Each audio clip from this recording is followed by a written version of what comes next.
How many of you participate in some type of social media? I'm willing to bet that the majority of the people in this class use some type of social media, whether it's Facebook, Twitter, or even going back as far as MySpace. It seems that these social media sites have blown up and are taking over our world.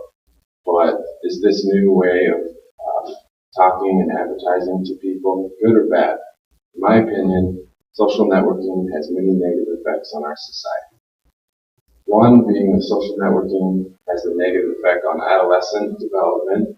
Two, social networking has a negative effect on face-to-face social interactions.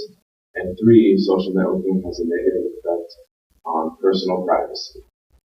In my first point that social networking has a negative effect on adolescent development, an article which was named Screen Time, a guide for parents, stated that children spend up to an average of 7 hours screen time a day, which includes phones and computers and social media.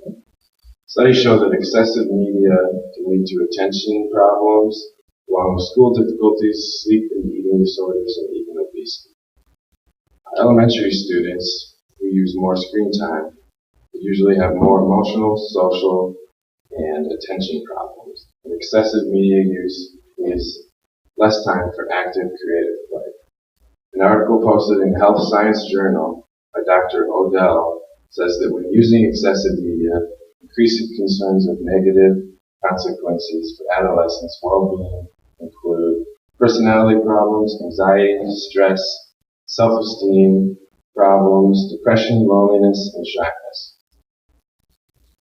And now that I've talked to you about how adolescents are negatively affected by social media, I will now talk to you about how it is diminishing our social interaction between people.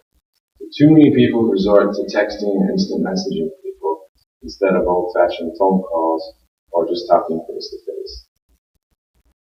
When we do this, we are going against our human instinct to talk to people and get the senses of smelling somebody, seeing their reaction and facial expressions, which helps us understand what they're saying. Without these, our conversations are misunderstood and misinterpreted and can lead to arguments, anger, frustration, and other negative effects of interaction. The more we use these social media to contact people, the less our social skills are used, and therefore we tend to lose them. Now that I've talked to you about how social networking diminishes our social skills, and I'll talk to you about how it negatively affects our personal privacy. Personally, numerous times I've been contacted through social media by people that I do not want to talk to, and that adds unwanted stress to your life. And we've all heard of Facebook creeping, especially girls tend to get Facebook creeps that tend to stalk them and other negative things like that. A study done by the Journal of Adolescent Health said that as popularity increases among adolescents, it's cyberbullying through social media.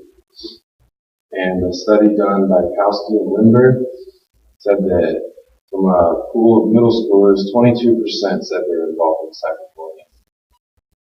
And I've told you 3 different things that social media negatively affects society today through adolescent development, negatively affects social interactions, negatively affects personal privacy.